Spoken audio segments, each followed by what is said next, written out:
여러분 안녕하십니까? 광주 MBC 뉴스투데이 시작합니다.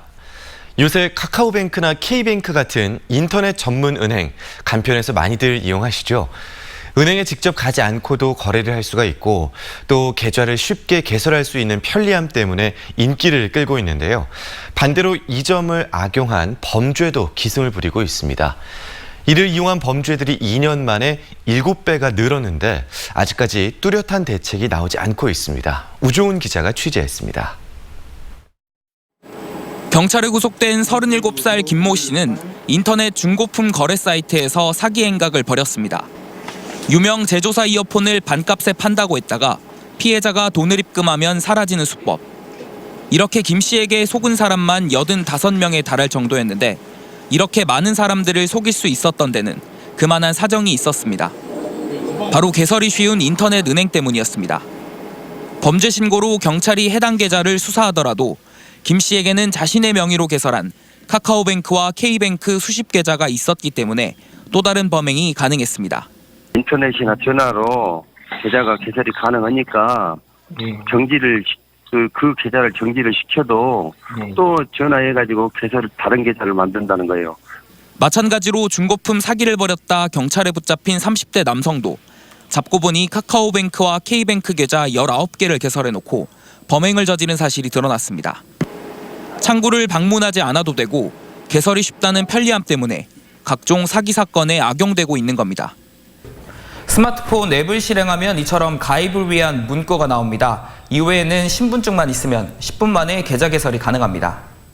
실제 카카오뱅크가 사기 범죄에 이용된 건수는 출범 초기인 지난 2017년 전체 은행의 2%대에 불과했지만 올해는 그 비중이 7배까지 폭증했습니다. 문제는 인터넷 전문 은행을 이용한 범죄를 막을 마땅한 대책이 없다는 겁니다. 영상통화 같은 걸 해서 실제로 상대방이 물품을 갖고 있는지를 확인해 보시는 게 좋고요. 그리고 상대방의 계좌번호나 연락처가 사기 행위에 사용된 이력이 있는지를 확인해 보시는 것이 좋습니다. 사용자들에게 주의를 당부하는 것을 넘어 인터넷 전문 은행이 범죄 온상으로 전락하지 않을 대책 마련이 필요합니다. MBC 뉴스 우종훈입니다. 가을 산행철을 맞아 무등산 정상이 등산객들에게 개방됩니다.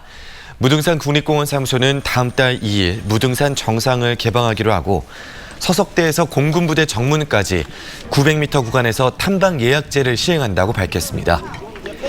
인터넷을 통한 사전 예약 정원은 5,000명으로 국립공원 예약 통합 누리집에 접속하면 되고 현장 접수 제한 인원은 2,000명으로 목교와 장불제 입구 두 지점에서 접수합니다.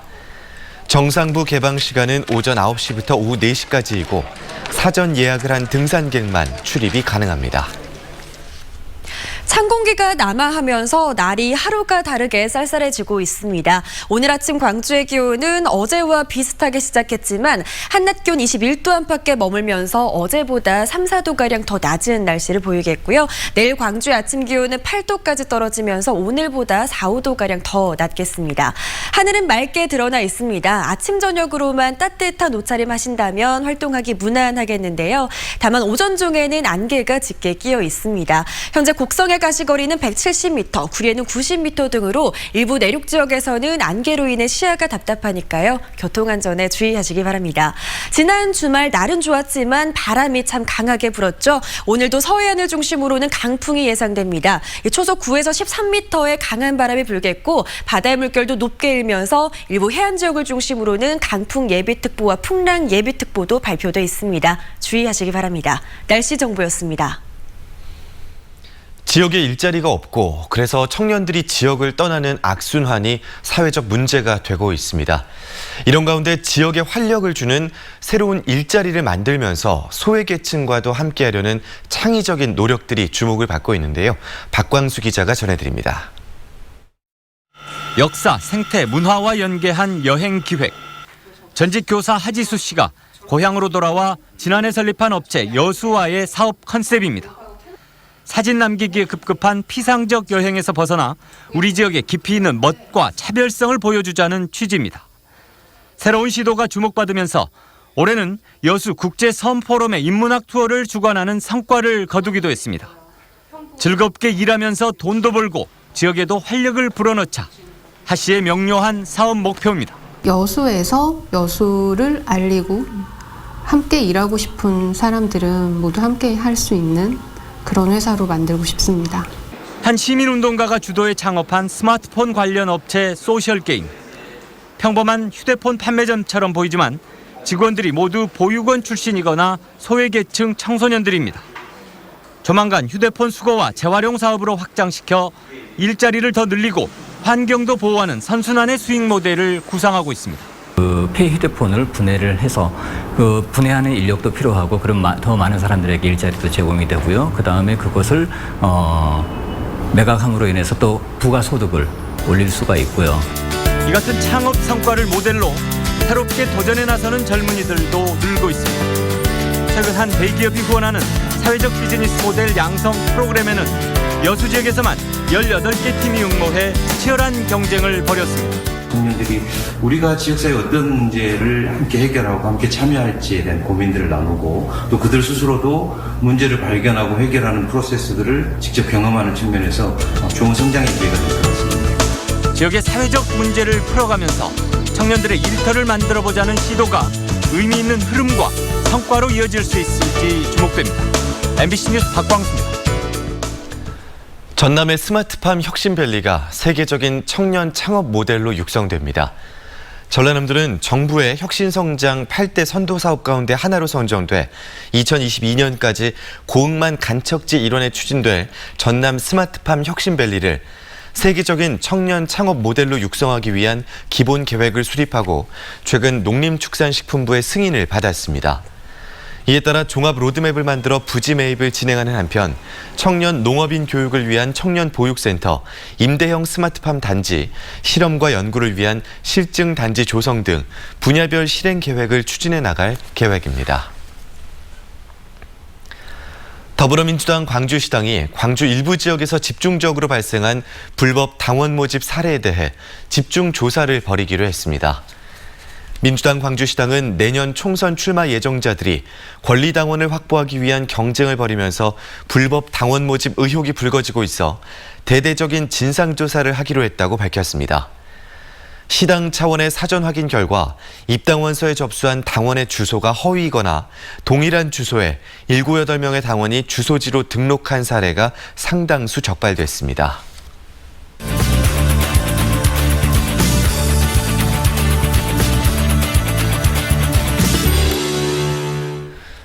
21대 국회의원을 뽑는 4.15 총선이 6개월 앞으로 다가왔습니다. 예비 후보 등록은 2달 뒤부터 시작이 되지만 선거제 개혁안 통과 일정과 선거구 조정 문제 등의 변수가 남아있어서 출마 예정자와 유권자 모두 주의 깊게 살펴봐야 하는데요. 오늘 박정준 광주시 선관위 홍보과장과 자세한 이야기 나눠보겠습니다. 안녕하십니까? 예, 안녕하세요. 네, 앞서 잠깐 언급을 했었는데요. 내년 총선에서 변수로 여길 만한 게 어떤 것들이 있을까요? 네, 현재 법사위에 계류 중인 공직선거법 개정안은 늦어지면 내년 6월 25일경에 통과될 수가 있습니다. 통과된 후에도 선거구 획정위원회에서 지역구 획정안을 마련하는 데 시일이 소요가 되고요. 20대 총선 같은 경우는 선거일을 불과 40여일을 앞두고 지역구가 획정되었습니다. 또 선거법 개정안에는 네. 연동형 비례대표를 도입하면서 현행 지역구 253석을 225석으로 줄이는 안이 있는데요.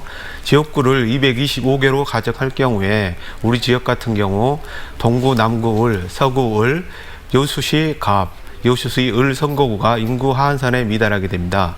최종적으로 지역구 조정은 국회의원 지역구 총 의석 수와 인구 상하한선의 결정에 따라서 영향을 받아가지고 지역구 감소 규모라든가 지역 구역이 변경될 것으로 예상됩니다. 네, 지난 20대 총선 때도 이 선거구 획정이 늦어졌었던 걸로 방금 말씀하신 것처럼 기억을 하는데요. 그때와 상황이 많이 다른 건지, 유권자들이 체감할 만한 변화가 어떤 게 있는 건지 궁금한데요. 가장 큰 차이점은 20대 총선 때에는 19대 지역구에 대해서 헌법재판소에서 헌법 불합치 결정을 함으로써 2016년 6월 1일부터 3월 2일까지 선거구 자체가 없는 상태가 되었었는데요. 네. 지금 같은 경우는 20대 지역구가 그대로 살아있는 점이 가장 큰 차이점이라고 할 수 있습니다. 그리고 만약 권역별 연동형 비례대표제와 득표율제가 도입이 된다고 하면은 지역구에서 당선자 수가 적은 정당이 상대적으로 비례대표에서 정당 득표율을 많이 얻게 된 경우에 지역구에서 적게 얻은 의석수를 비례대표로 일부 보완할 수가 있고요. 또 비례대표 후보자 명부가 권역별로 작성이 되고 당선자도 그 권역 내에서 순위에 따라서 결정이 되게 됩니다. 그리고 때에 따라서는 지역구에서 아쉽게 낙선한 후보자가 비례대표에서 당선자가 될 수 있는 그런 가능성이 있습니다. 이런 점들이 유권자가 체감할 만한 변화의 일부라고 할 수 있겠습니다. 네, 출마를 준비하는 예비 후보자들도 좀 혼란이 있을 것 같은데요. 예비 후보자들은 어떤 대비를 하면 될까요? 예, 예비 후보자 등록이 오는 12월 17일부터인데요. 그때까지 선거가 획정되지 않을 수도 있습니다. 선거구가 획정되지 않으면은 지금 현재의 지역구를 기준으로 해서 예비 후보자 등록 등이 진행이 됩니다. 추후에 선거구가 재획정될 경우에 있어서는 때에 따라서는 예비 후보자가 등록했던 선거구를 다시 선택해서 신고해야 되는 경우가 있을 수가 있습니다. 이렇게 선거구가 변할 수 있는 가능성 때문에 정치 신인이라든가 입후보 예정자들이 선거 전략을 준비한다거나 공약을 개발하거나 또 자신을 선거 국민한테 알리는 그런 사항들이 일부 제약을 받을 수 있습니다. 이렇기 때문에 입후보 예정자들께서는 그런 점들을 충분히 감안해서 선거를 준비하셔야 될 것 같습니다. 네, 그러면 광주시 선거관리위원회에서는 이런 변수들에 대해서 어떻게 대비하고 계신지도 좀 짚어주시죠.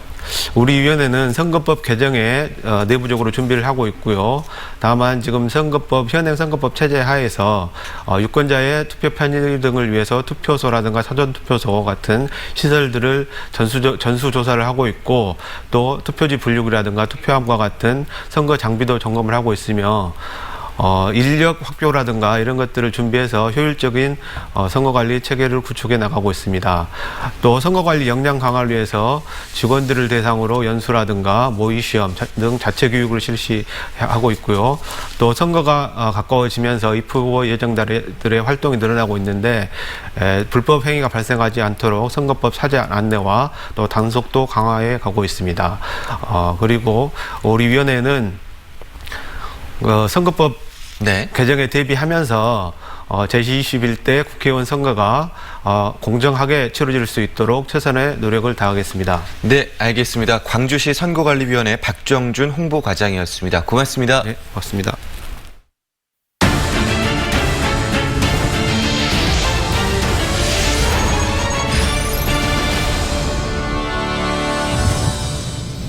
한우부터 흑염소까지 축산 분야에서도 유기농 붐이 일고 있습니다.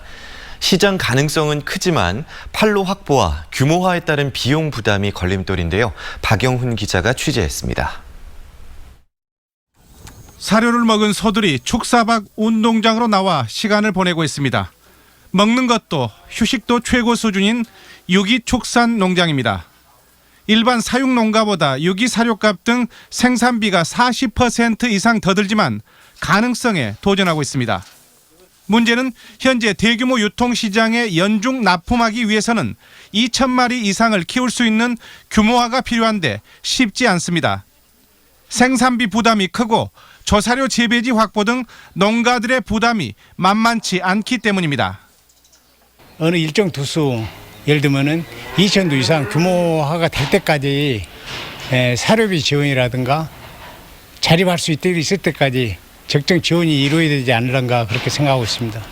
흑염소로는 국내에서 처음으로 유기축산 인증을 받은 이 농가의 경우 갈 길이 더욱 멀기만 합니다. 가격 변동이 심하고 판로 확보도 난제입니다.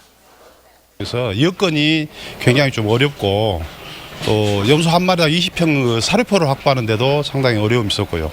전국의 유기축산 인증 농가는 한우부터 닭, 흑염소까지 101개 농가. 이 가운데 전남은 16%인 16개 농가가 인증을 받았습니다.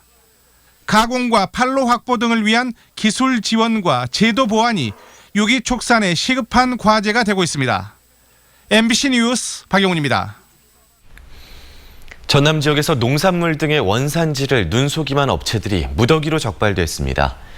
국립농산물품질관리원에 따르면 지난달부터 현재까지 농산물의 원산지를 거짓으로 표시하거나 관련 규정을 위반했다가 적발된 전남 지역 업체는 모두 25곳입니다. 위반 품목은 배추김치와 소고기가 각각 10건으로 전체의 80%를 차지했고 돼지고기 3건, 쌀과 두부가 각각 1건씩 적발된 것으로 집계됐습니다. 교도관이 수용자의 영치금을 빼돌려 인터넷 도박을 하다가 적발된 사실이 뒤늦게 드러났습니다. 법무부와 목포 교도소 등에 따르면 교도관 A씨가 지난 2016년부터 지난 6월까지 수용자들의 영치금 3억 3천여만 원을 횡령했다가 최근 적발됐습니다. A씨는 영치금 관리 업무를 하며 현금으로 받은 돈 가운데 일부를 빼돌려 인터넷 도박을 한 것으로 드러났습니다. 법무부는 재발 방지를 위해 내년부터 영치금 현금 접수를 폐지하고 가상 계좌로만 영치금을 받기로 했습니다.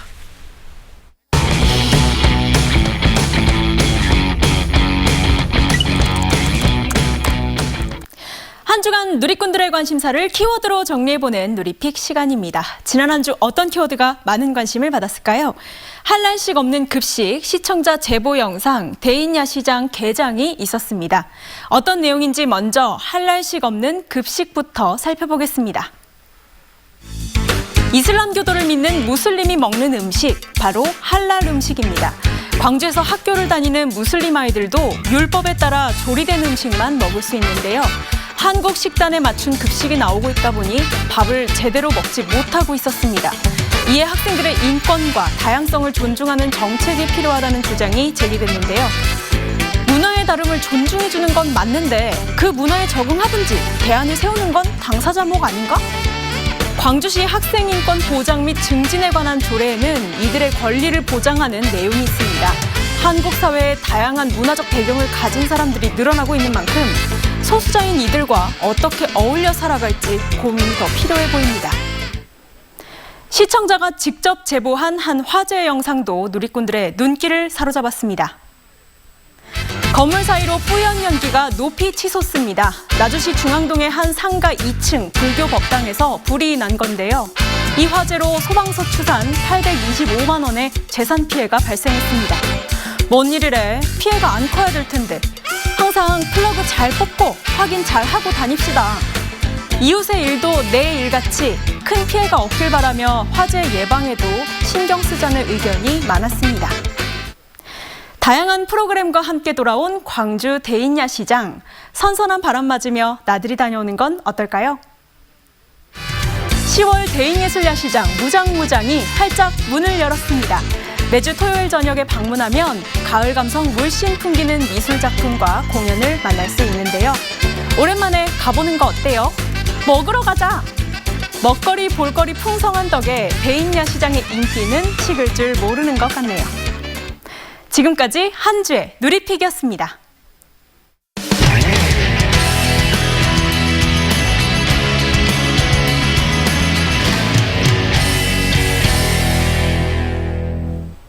대구 경북 통합 신공항을 어디에 둘지를 두고 잡음이 끊이지 않고 있습니다. 이렇게 된 데는 도지사, 시장, 군수들이 주민들의 목소리를 듣기보다 정치적 계산을 먼저 했기 때문인데요.